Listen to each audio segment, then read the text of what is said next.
A paz do Senhor a todos. Estamos retornando para darmos continuidade à leitura da Bíblia em ordem cronológica. E hoje, no 361º dia, lendo esta linda história que Deus escreveu para nós, trago para a leitura os capítulos 9, 10 e 11 do livro de Apocalipse. A inspiração do dia, a sétima trombeta. No capítulo 9, destaco uma estrela, poço do abismo. A estrela que cai do céu é provavelmente um anjo que executa o julgamento divino. É citado como ele no versículo 2 no original. O poço do abismo é um lugar de aprisionamento dos demônios.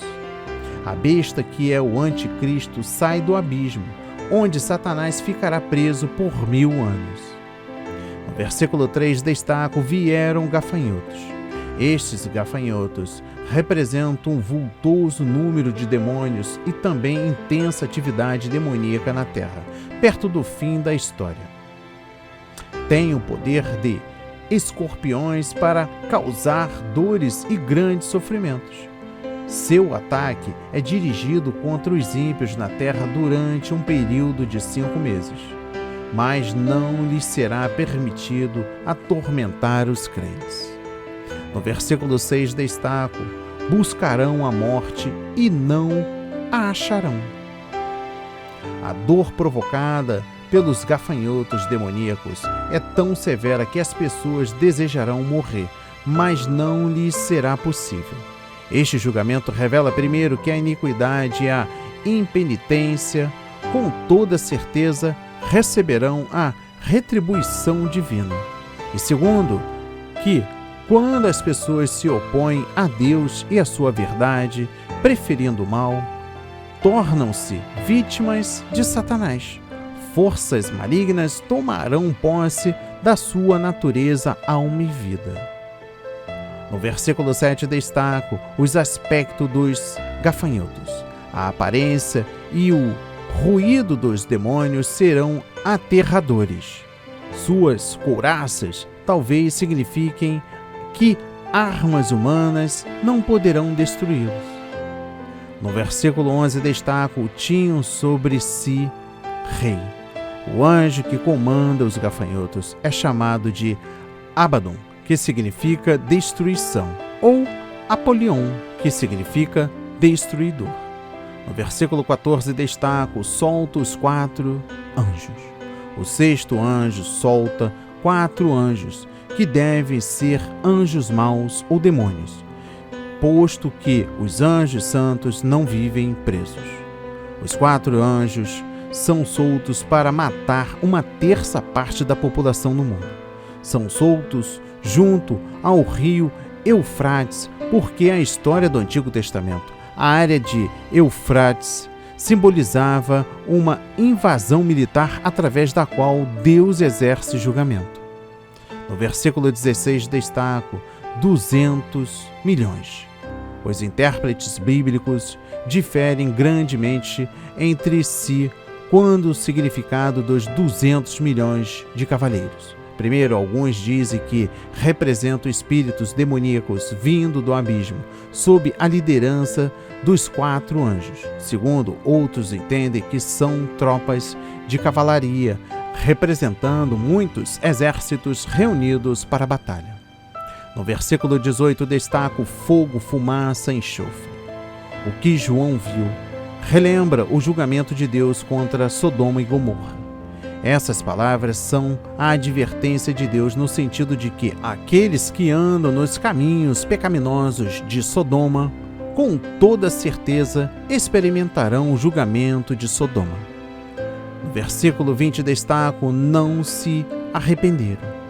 Nem mesmo o julgamento divino leva as pessoas ao arrependimento. Isso demonstra as profundezas da depravação humana, com o seu apego aos prazeres pecaminosos. Os pecados mais graves dos últimos dias e do período da tribulação são: primeiro, a adoração aos demônios e a prática do espiritismo, ocultismo e magia. Segundo, os homicídios e a violência. Terceiro, a feitiçaria, do grego farmakeia, que inclui drogas, ocultismo em geral e bruxaria. Quarto, imoralidade sexual e pornografia. E quinto, roubo e iniquidade.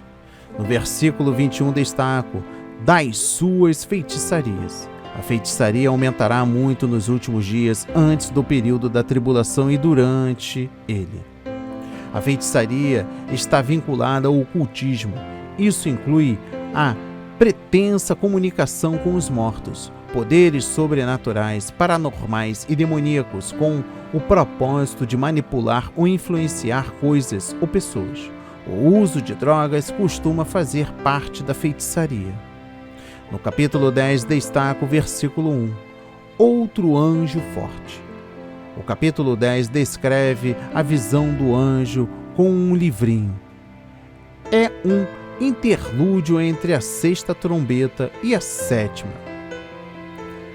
No versículo 2 destaca um livrinho. O anjo, ao colocar seu pé direito sobre o mar e o esquerdo sobre a terra, dá a entender que esse livrinho contém uma mensagem que afeta o destino do mundo inteiro. No versículo 3 destaca os 7 trovões. E isso tem a ver com certos aspectos da ira e julgamento futuros de Deus. A João não foi permitido revelar a mensagem dos 7 trovões. Isso indica que, no período da tribulação, ocorrerão julgamentos não revelados nos selos, nas trombetas e nas taças. Portanto, ninguém sabe de antemão tudo quanto ocorrerá naquele tempo. Não devemos, pois, ser dogmáticos quanto à sequência dos eventos do livro de Apocalipse. No versículo 7 destaco o segredo de Deus. No período do toque da 7ª trombeta, cumprir-se-ão todas as profecias que Deus revelou aos seus profetas referentes aos dias finais. Trata-se do cumprimento do propósito de Deus quanto à volta de Cristo à terra e o estabelecimento do seu reino. No versículo 9 destaco: toma-o e coma-o. O livrinho, cujo sabor é doce como mel, mas que se torna amargo no estômago, fala do misto de bênçãos e maldições no Apocalipse. A palavra de Deus é doce para os seus servos ouvi-la e observá-las, conforme livro de Salmos, capítulo 19, versículos 9 e 10. Mas, ao mesmo tempo, ela anuncia o julgamento contra o pecado e a iniquidade que virá sobre os incrédulos. E por fim, o capítulo 11 destaca o versículo 1, mede o templo de Deus. O capítulo 11 continua um interlúdio que começou no capítulo 10, acerca de Israel e do templo, e dá uma ideia da vida espiritual de então daquele povo. Os eventos aqui registrados ocorrem na cidade onde o Senhor foi crucificado, isto é, Jerusalém. Israel continua na incredulidade durante essa parte da tribulação. O templo de Deus pode referir-se à existência de um templo em Jerusalém nesse período, o qual será profanado pelo anticristo. A medição do templo significa que Deus medirá a condição espiritual do povo judaico. No versículo 2 destaco: pisarão. Durante a tribulação, Israel e a cidade santa serão oprimidos pelos gentios e sofrerão grandemente durante 42 meses. Israel será severamente julgado por causa da sua rejeição a Cristo e da sua imoralidade semelhante a Sodoma.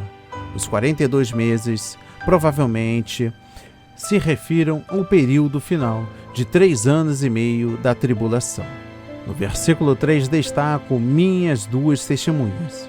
Deus enviará 2 testemunhas para pregar o Evangelho e profetizar a respeito do futuro.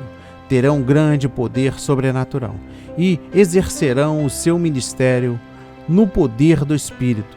Serão grande ameaça ao anticristo e a todo o mundo ímpio durante o período de 1260 dias. E neutralizarão os sinais e maravilhas dos profetas da pista. As 2 testemunhas têm poder como Moisés e Elias. No versículo 4 destaco oliveiras castiçais. Através desta linguagem, João está dizendo que as duas testemunhas receberão o poder do Espírito Santo para revelarem à luz a verdade de Deus. No versículo 7 destaco a besta: as matarás. As duas testemunhas são mortas porque representam a verdade do Evangelho e brandam fielmente contra os pecados do povo. Jerusalém é, neste tempo, chamada de Sodoma, por causa da sua imoralidade, e Egito, devido ao seu mundanismo. A besta é o anticristo, ou o homem do pecado. Note-se que as duas testemunhas não podiam ser mortas até completarem a sua obra. Assim é o caso de todos os servos de Deus que permanecem fiéis a Ele.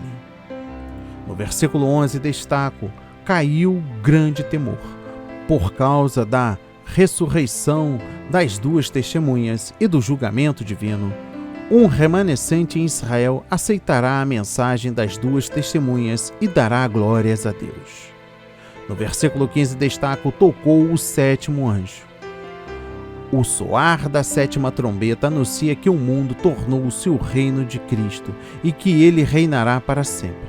Noutras palavras, a sétima trombeta abrange eventos que se estendem até a volta de Cristo e que inclui, portanto, os julgamentos das 7 taças, a partir do capítulo 16.